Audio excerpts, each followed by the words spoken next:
It was one of those gray Seattle evenings when the rain didn't fall in heavy drops, but in a fine mist that seemed to soak into everything. The street outside was quiet, except for the occasional sound of tires rolling through puddles. Sarah stood by the kitchen counter, carefully arranging the dinner plates. She had roasted a whole chicken earlier that afternoon, letting the smell of herbs and butter fill the house. Mashed potatoes sat in a warm bowl, and a small dish of green beans, Mark's favorite, waited near the stove. She had even lit a single candle in the center of the table, not because it was a special occasion, but because she liked the feeling of warmth it gave the room. Mark would be home in 20 minutes. He always texted when he left the office, and she had received his message not long ago. Their dinners were a quiet ritual they shared after long days, something steady in a world that often felt too fast. Sarah smoothed her apron over her jeans and glanced at the clock. The rain tapped gently on the kitchen window. She was reaching for the bread basket when a knock came at the door. It startled her. They rarely had visitors without notice. Sarah wiped her hands on a towel and walked to the front door. When she opened it, a man stood there, tall and broad-shouldered, with damp hair clinging to his forehead. His brown eyes were warm, but there was something in them, something curious, almost searching. "Sarah," he asked, his voice deep, a little hesitant. "I'm Daniel, Mark's old friend from college." For a second, she simply blinked at him, the name stirring something faint in her memory. Mark had mentioned a Daniel once or twice over the years, usually in passing, but she had never met him. She was about to respond when she heard footsteps behind her on the porch. "Danny!" Mark's voice was full of surprise and something else, joy. She turned to see her husband striding up the walkway, rain speckles on his jacket. His face broke into a wide grin. "I can't believe it. I haven't seen you in years." The two men embraced with the kind of warmth that only comes from a shared history. Sarah stepped back to let them in, watching as old laughter spilled between them. Daniel looked different from the people Mark usually spent time with. There was a ruggedness about him, a quiet confidence. "This is my wife, Sarah," Mark said, turning to her. Daniel's gaze met hers again, and this time it lingered for just a moment longer. There was nothing impolite in it, but it carried a weight she couldn't quite explain. She gave a polite smile and he nodded, returning it. "I was just passing through town," Daniel said, pulling off his damp coat. "Thought I'd surprise him. Didn't know if you two would even be home." Sarah's instinct was to say something about how lucky he was to catch Mark at the right time, but Mark spoke first. "You're not just dropping by, you're staying for dinner." The invitation was offered without hesitation. Mark was like that, always ready to welcome people from his past, as though no time had passed at all. Sarah glanced at the table she had set for two. It was a small thing, really, to add another plate, but she felt an unexpected flutter in her chest. She told herself it was simply the surprise of having a stranger in the house. Daniel followed them inside, pausing to glance around the living room. "You've got a beautiful place," he said softly. Sarah murmured a thank you and went to the kitchen, adding another setting at the table. From where she stood, she could hear the two men talking, quick bursts of conversation, bits of old memories being dusted off. Mark came into the kitchen for a moment, his eyes bright. "Babe, you don't mind, do you? It's been forever since I've seen him." "Of course not," she said, smiling, and she meant it. She could see how happy Mark was, and that made her happy too. But when she glanced over at Daniel again, she found him already looking at her. He didn't look away right away. Instead, he held her gaze for the briefest second, as if trying to read something in her expression.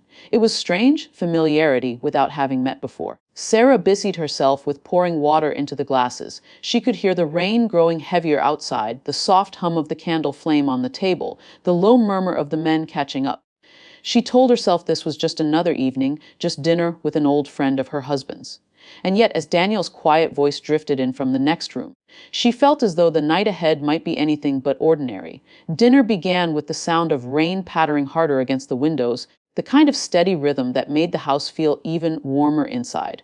The three of them sat around the table, plates filled and steam rising from the food. The candle in the center flickered gently, casting soft light across their faces. Mark and Daniel started talking almost immediately, flipping into old stories as if no time had passed since they last saw each other. Their laughter came quickly, sometimes loud, sometimes quiet, with the kind of shared understanding only old friends have.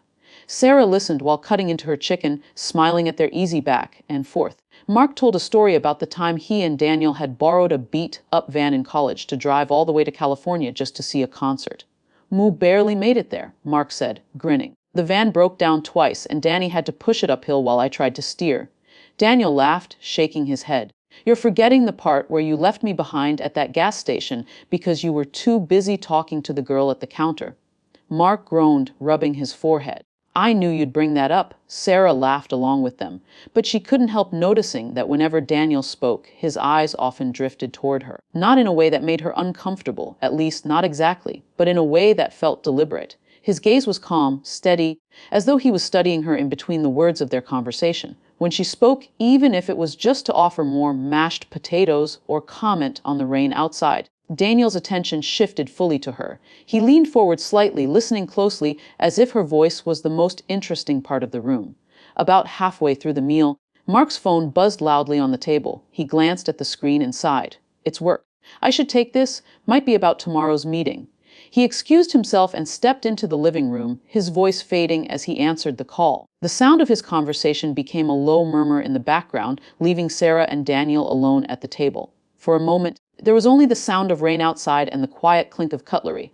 Sarah glanced up and found Daniel watching her again. "Has he ever told you?" Daniel began, his voice softer now. "About the summer we stayed by the lake." Sarah shook her head, curious. "No, I don't think he has." A small smile touched Daniel's lips. "Some memories stay locked away, not because they're bad, but because they belong to a certain time, a certain version of yourself, until one day you meet someone who makes you want to share them again." Sarah tilted her head slightly. "And I'm that someone." Daniel's eyes held hers in a way that made her chest feel strangely tight. "Maybe," he said simply. She didn't know what to say to that, so she looked down at her plate, pretending to cut into her chicken again, though she had already finished. The air between them felt heavier now, but not unpleasant, just full. He leaned back slightly, still watching her.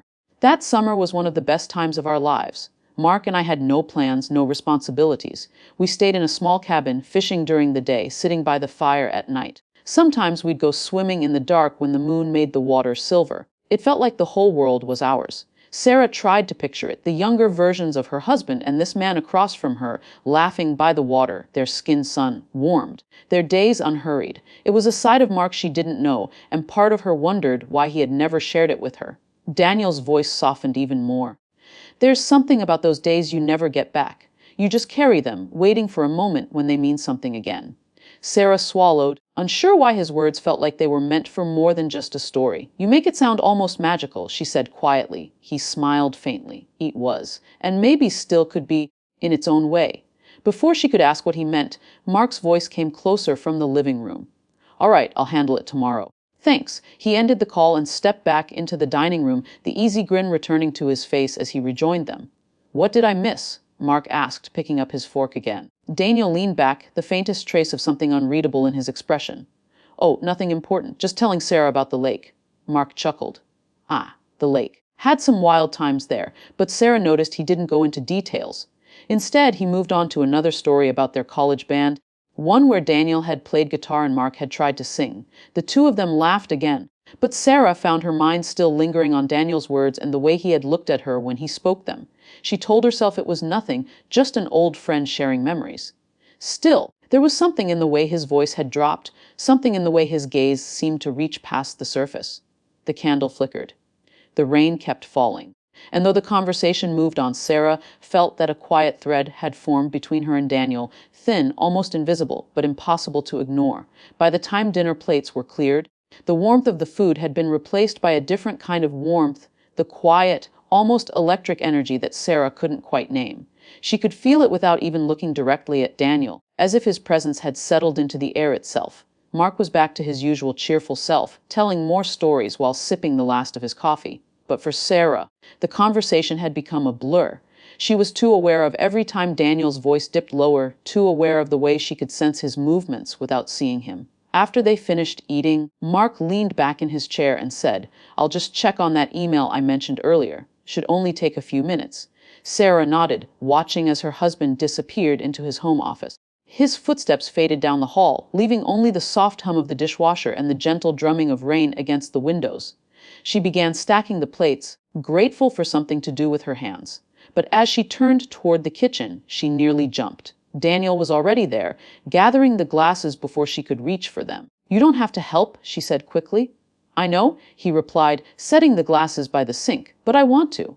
The simple words shouldn't have made her heart race, but they did. She kept her eyes on the plates as she loaded them into the dishwasher. Still, she could feel him close, too close. After a moment, Daniel leaned against the counter, watching her. "You seem different from what I imagined." She glanced up. Imagined. He gave a small, almost shy smile. "Mark's talked about you over the years. I pictured someone kind, someone steady. But I didn't expect." His voice trailed off as though he was choosing his next words carefully. "Didn't expect what?" She asked, her tone light, though her pulse was anything but calm. "Someone I'd have trouble forgetting," he said quietly. The sound of rain filled the silence that followed. Sarah's hands stilled on the dishwasher door. She wasn't sure if he was teasing or if he truly meant it. But when she looked at him, his eyes held a seriousness that made it hard to breathe. "Daniel," she began, unsure what she meant to say. He didn't move closer, but he didn't look away either. "I'm not trying to make things complicated. Sometimes you meet someone and you know you'll remember this moment, no matter what happens next." Her chest tightened. She could hear Mark faintly in the other room, speaking into his computer headset, completely unaware of the weight hanging in the kitchen. Sarah forced herself to turn back to the dishes. "You barely know me. That's the strange part," Daniel said. "It feels like I do." She didn't respond. The dishwasher hummed as she started it, the sound filling the space between them. But even as she moved to wipe down the counter, she could feel his gaze following her. It wasn't heavy or demanding. It was steady, almost gentle, but impossible to ignore. He finally stepped back, giving her space, but his voice was still low when he spoke again. "Mark's lucky." Sarah set the cloth down, unsure whether the warmth she felt in her cheeks was from the compliment or from the quiet way he had said it. She managed a small smile. "We're both lucky." Daniel's lips curved faintly, but his eyes seemed to hold something unsaid, something he wouldn't give voice to. Just then, Mark returned, his expression relaxed. "Work crisis avoided," he announced. "Now, who wants dessert? We still have that apple pie from the bakery." Sarah turned away quickly, pretending to search the counter for the pie box. She needed this small pause to gather herself, to push away the swirl of thoughts Daniel had stirred. The rest of the evening moved along with lighter conversation. The three of them ate pie, laughed about college memories, and talked about places they'd like to visit someday. But every now and then, Sarah caught Daniel watching her again, always when Mark was looking elsewhere. It was in those fleeting moments that she realized something unspoken had passed between them in the kitchen, a quiet acknowledgement, a small thread neither of them had planned to weave, but now existed all the same. And though no one said it out loud, they both knew it was there. The evening wound down quietly. The rain had softened into a light drizzle, the kind that left a faint silver sheen on the streets outside. The candle on the dining table had burned low, its flame small but steady. Sarah gathered the empty dessert plates while Mark and Daniel finished the last of their coffee, their conversation now slower, quieter, as if the day's energy was gently fading. Daniel leaned back in his chair, glancing toward the clock. "I should probably head out. It's getting late, and I still have a long drive tomorrow." Mark looked almost disappointed. "You could stay the night, you know. We've got the guest room." Daniel smiled faintly. "Tempting, but I should keep moving. I've got to be in Portland by noon." Sarah returned from the kitchen just as Daniel stood up. Something about the way he moved, calm, unhurried, made her feel the moment approaching. The moment when he would leave, and the strange pull between them would be interrupted. She wasn't sure if she was relieved or reluctant. Mark walked him to the door, grabbing Daniel's coat from the hook. The men exchanged the kind of farewell that old friends often did. Firm handshakes that turned into quick hugs, quiet promises to catch up again soon. When it was Sarah's turn, Daniel stepped toward her. He held out his hand, and she placed hers in his. His grip was warm, steady, and just as she thought he would let go, his thumb brushed lightly across the side of her hand. It was such a small movement, so subtle it could have been mistaken for nothing at all. But she felt it all the way through her. "Good night, Sarah," he said softly. She met his eyes, and for a heartbeat too long, neither of them looked away. There was no smile on his face this time, just an unreadable expression, as though there were things he wanted to say but knew he shouldn't. Mark opened the door, letting the cool night air drift in. Daniel stepped outside, his footsteps soft against the wet porch. Sarah stayed where she was, watching as he walked down the path toward the street. He didn't glance back, but somehow she had the sense that he knew she was still looking. When he reached his car, the faint glow of the street light caught the outline of his face for a brief second before he got in. The engine started, headlights sweeping across the front yard, and then he was gone, just taillights disappearing into the mist. Mark closed the door, humming to himself as he turned the lock. It was good to see him again. "Been way too long." Sarah nodded, but her voice didn't come right away. She followed him back into the kitchen where the soft smell of pie and coffee still lingered.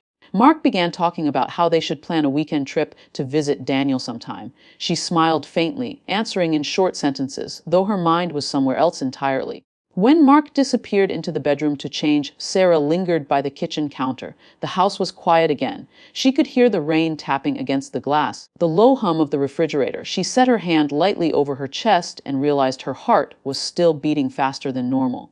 It was absurd, she told herself.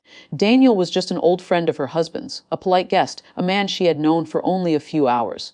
And yet the image of his eyes held in hers stayed sharp in her mind, as if the rest of the night had blurred, but that moment had been carved in clear lines.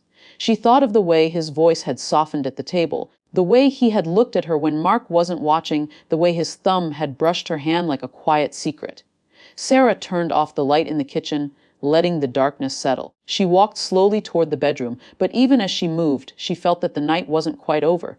She lay in bed beside Mark later, listening to the sound of rain outside. She kept her eyes closed, her breathing even, pretending she was already asleep. Mark shifted beside her, warm and steady, already drifting off.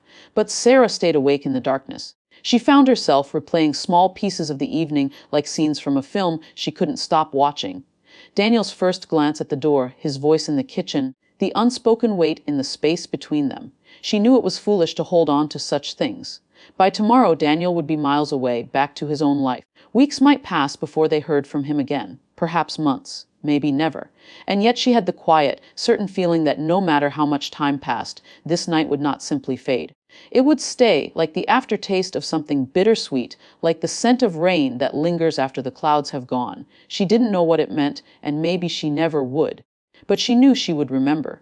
And she wondered, just for a moment, if somewhere on the dark road ahead, Daniel was remembering too.